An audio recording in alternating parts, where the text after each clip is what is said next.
Good morning guys.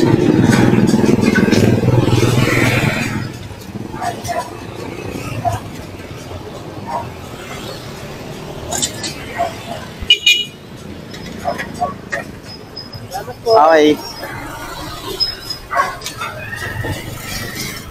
So ayun, good morning. Panibagong araw guys, panibagong vlog tayo ngayon. So ngayong vlog naman na to guys, kakaiba naman.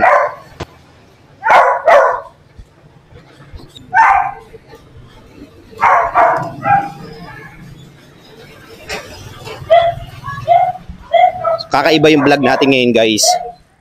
So ngayon, i-challenge natin kung anong mabibili natin sa 100 pesos.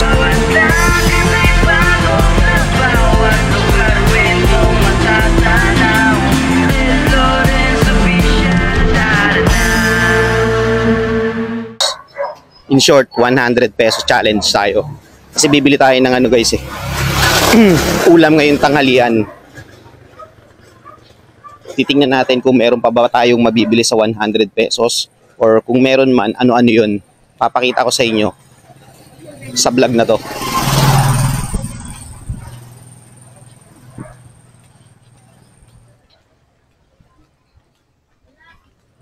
Dito tayo guys sa Las Marias Street. Maglalakad lang tayo.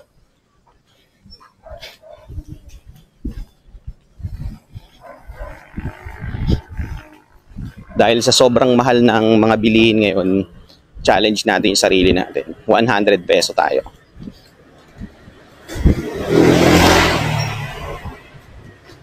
Mahal ng isda, mahal ng karne, mas lalo pa mahal yung mga gulay, yung mga rekado na gagamitin mo.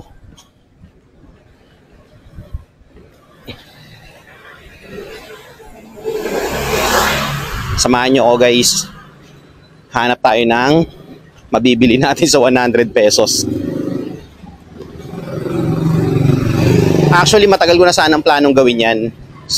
Kapag naglalakad ako dito, tas nagbablog, nawawala lang sa isip ko. Eh ngayon, tamang-tama, pupunta tayo ng palengke. Kaya magagawa na natin yung challenge na yan.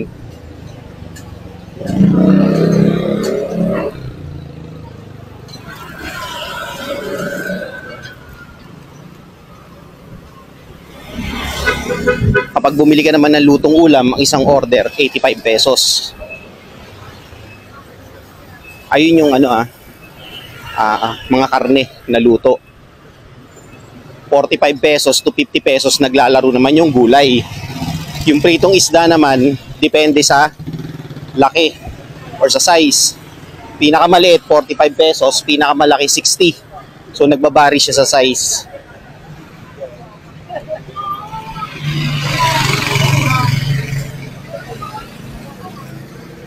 Kaya kung bibili ka ng lutong ulam at ang pera mo ay 100 pesos lang, isa lang ang mabibili mong lutong ulam guys. Yung 85 pesos. May sukli ka pang magkano? 15 pesos.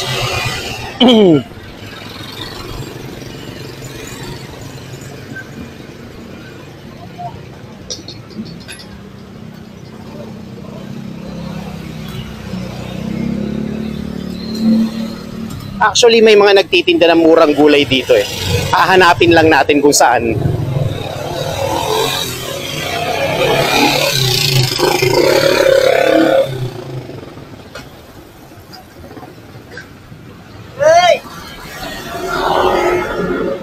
Siyempre, kailangan sa challenge nito, kaya nga tinawag siyang 100 peso challenge, dapat kumpleto yung lulutuin mo.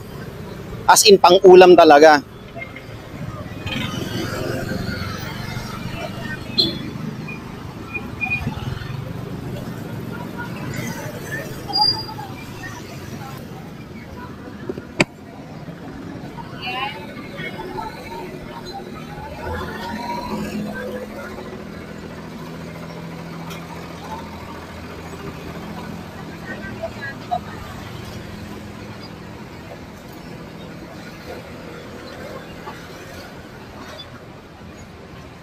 Dito tayo guys, daraan uli sa gilid ng Hospital ng Makati.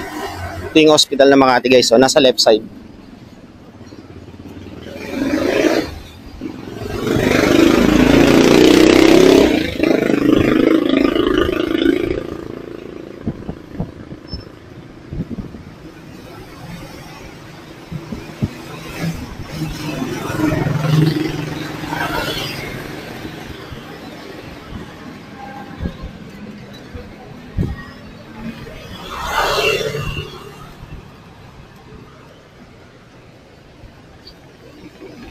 Buti na lang makulimlim.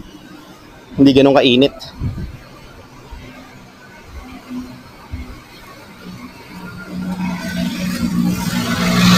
Siya nga pala guys, sa mga bago sa channel ko, meron tayong 2 uploads na videos. Panoorin nyo na lang. Yung una, yung thumbnail ko is yung BGC. Tapos, yung kaka-upload ko lang kaninang umaga, yung galing kami ng Padre Pio Mountain of Healing sa San Jose del Monte, Bulacan. Ayun, panoorin nyo na lang. Sa mga bagong subscribers ko dyan, at saka yung mga matatagal ko na subscribers guys, nood lang kayo.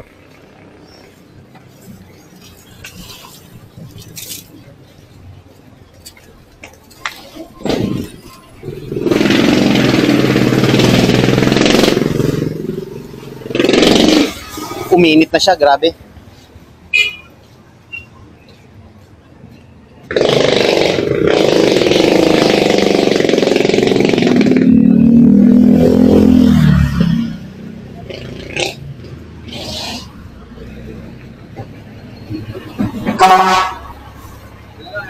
Dito.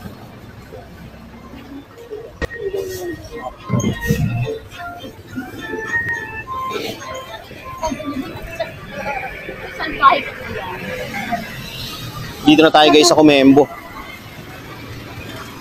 Pawisan na ako ah.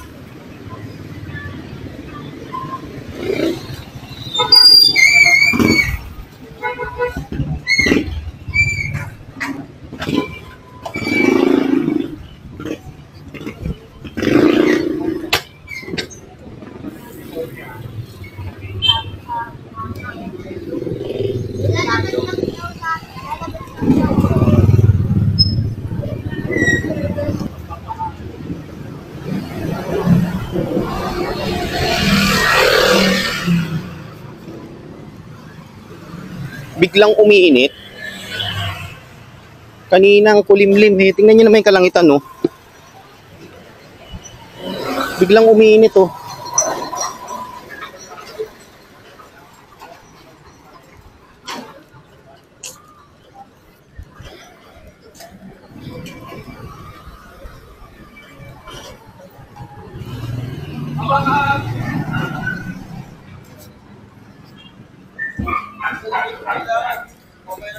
Sarap naman ng mga prutas, oh.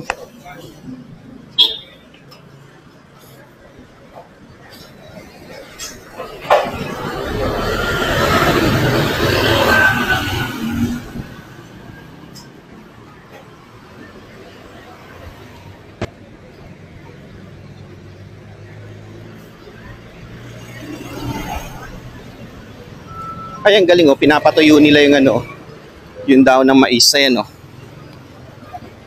Ano kayang gagawin nila dyan?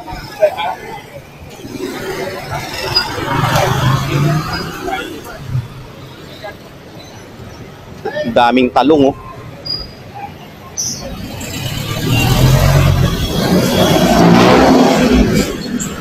Daming talong, di ba nakita nyo?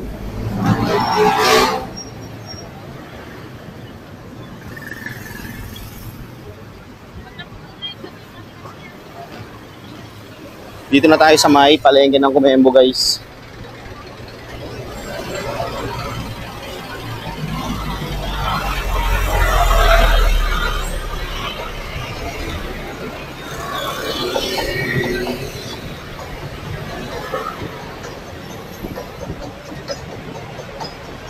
Puro talong naman yung tinda, Diyos ko. Try natin sa likod.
Tanungan natin dito kay nanay kung magkano sitaw. Nay, magkano po rito? Okay, thank you. 20 pesos yung sitaw, guys. Mahal. Tanong natin kay nanay kung magkano yung sitaw. Nay, magkano po rito? 20 pesos. 20 pesos, guys, yung isang tali ng sitaw. So, yung 100 pesos mo, 5 tali lang.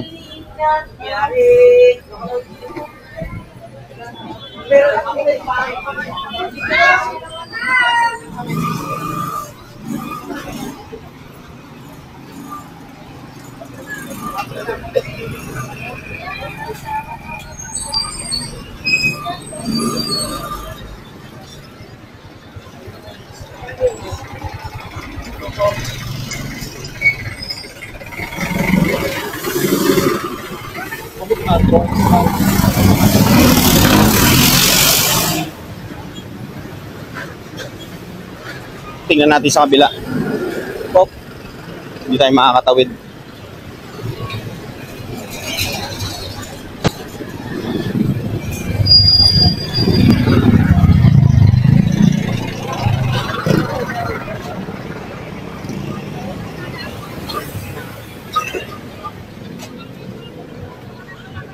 Magkano po sa sitaw?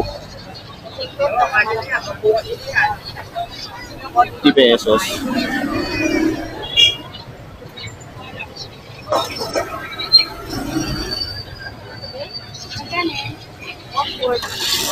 Ito nga po.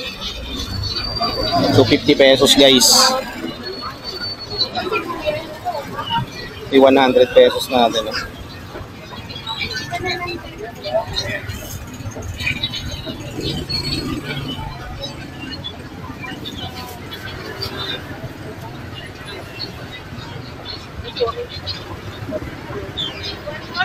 Okay, nabili na tayo ng sitaw, guys. 50 pesos ang tali.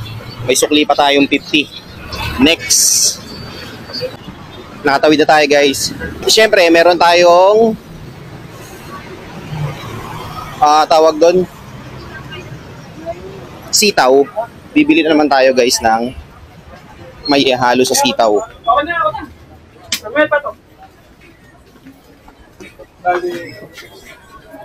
May nakalabas kayong kasing.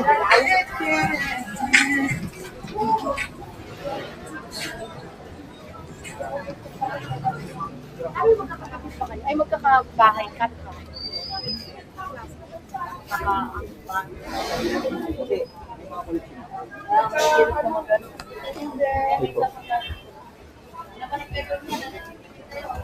Wala rito. Magkano po dito sa Tokwa? 35 yung malaki sir. Yung maliit po? 5 piso. 3. 4 na po, 4.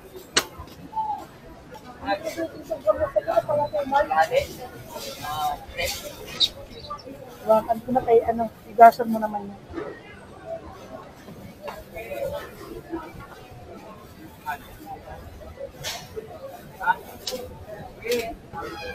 Sabi mo to, Pongpet.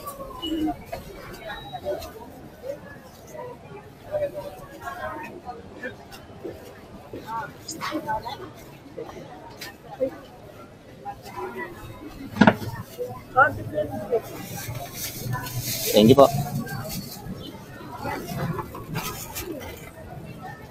Salamat. So, Guys, nakabili na tayo ng apat na tokwa. Ayan o. Nakabili na tayo ng apat na tokwa. May sukli pa tayong 30 pesos. Alam niyo na siguro kung ano yung lulutuin ko. Ngayon, hanap naman tayo na mabibili sa 30.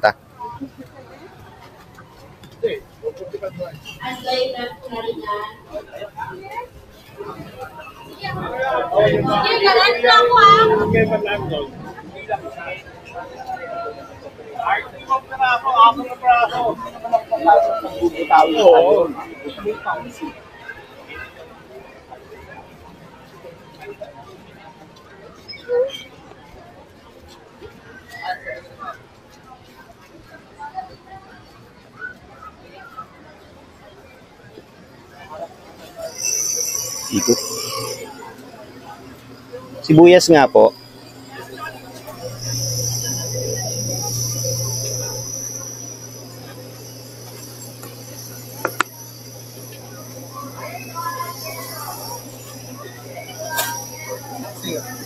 Ay, laki.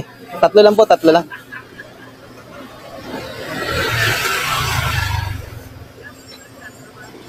Bawang. Saan? Aluya. Di okay na po itong bawang.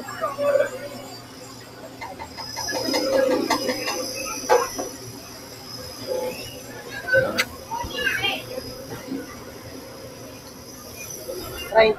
30? Sakto. Thank you, sir. So, ayun guys. Nakabili na tayo ng bawang.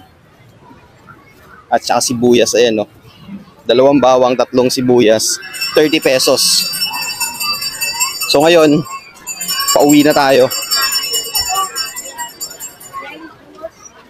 Ano? Dilalian.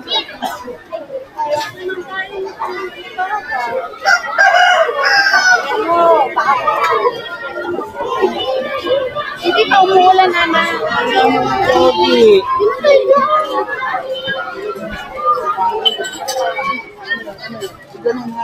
May mangyari dyan, sabutin mo yun. Labasan ng mga estudyante, naipit tayo. So, yun guys. Meron na tayong complete na ulam. 50 pesos na isang taling sitaw. 20 pesos na tokwa. 5 pesos each. Tapos, 2 bawang. 3 sibuyas. Combine siya. 30 pesos. All in all, 100 pesos guys. So, na-complete natin yung challenge natin. Mamaya, pakita ko uli sa bahay. Okay? Nandito na uli tayo guys sa may shortcutan. Pabalik naman tayo ng Pembo. So ngayon, alam nyo na kung ano yung mabibili nyo sa worth 100 pesos. Try to challenge din guys yung ano nyo, yung sarili nyo. Kasi ako, ginawa ko lang naman to para lang ipakita sa inyo kung ano yung mabibili ng 100 pesos. Since mahal na lahat ng mga bilihin ngayon, hindi na mura, even gulay, mahal na. Diba, nakita nyo naman yung isang bugkos or isang tali ng sitaw, 50 pesos. Pero yung iba, 20 pesos. Pag binilang mo yung sitaw, 5 piraso. So pumapatak na ang isa ay 4 pesos.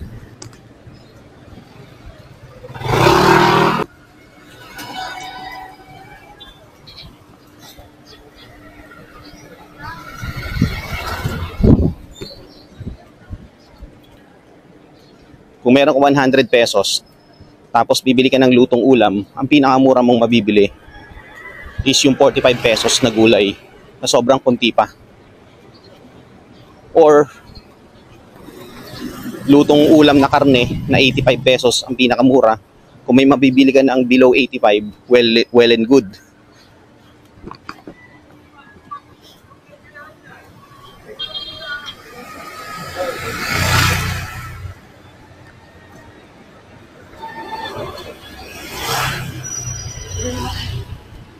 Okay guys, mamaya na lang uli.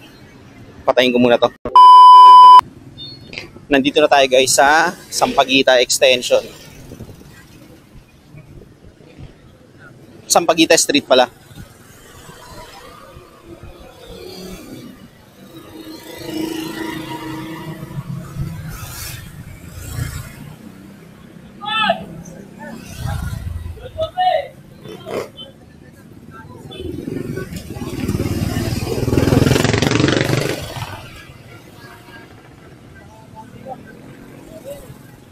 So ang tanong, malaking katanungan guys, may value pa ba yung 100 pesos mo? Ikaw rin ang makakasagot niyan. Kung sino man nanonood sa inyo, drop kayo ng comment dito guys pag-upload ko na itong video. Kung may value pa ba yung 100 pesos nyo. Kasi kung meron kang 1,000 pesos, sabi nila marami ka na mabibili. Pero I don't think na ganun karami mabibili mo for 1,000 pesos.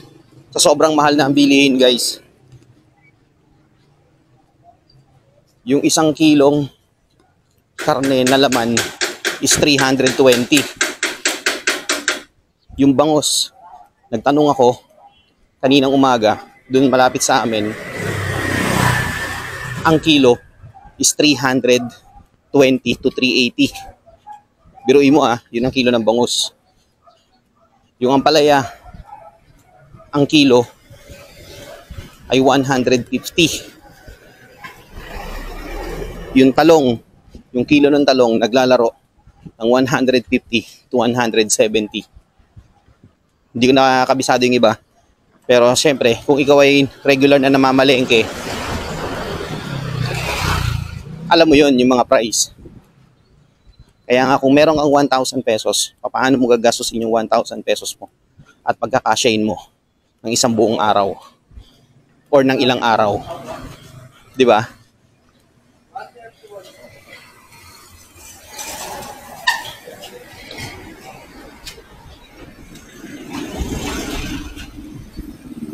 Kaya kahit anong pagtitipid mo guys, doon din siya mapupunta. Sa sobrang mahal ng bilihin, instead na makatipid ka, mapapamahal ka pa. So wala ka rin halos maiipon.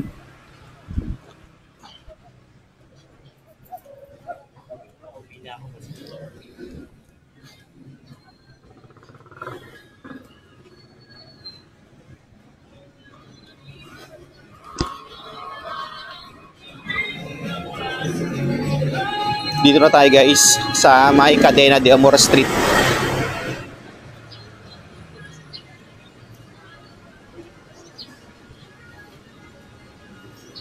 Maambun na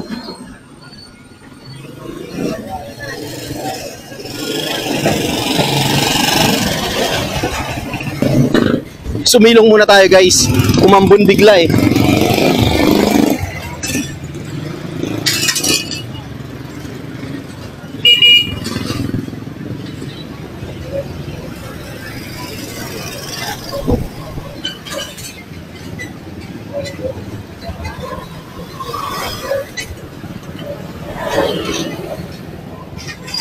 Ayun, nandito na tayo sa street natin.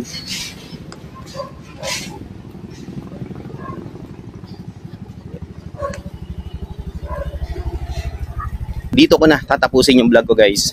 Maraming salamat sa pagsama nyo sa akin today para sa ating 100 peso challenge. So hanggang sa susunod na vlog guys. Peace out. So guys, ito yung mga nabili natin sa 100 peso challenge. 3 sibuyas, 2 bawang, 1 taling sitaw na worth 50 pesos. Ayan. At saka 4 na tokwa na 5 pesos each. So 20 pesos, 50, tsaka 30, 100 pesos. So ayan lang yung guys. So gaya nga na sinabi ko, challenge nyo yung sarili nyo kung ano ang mabibili nyo sa 100 pesos. Ayun.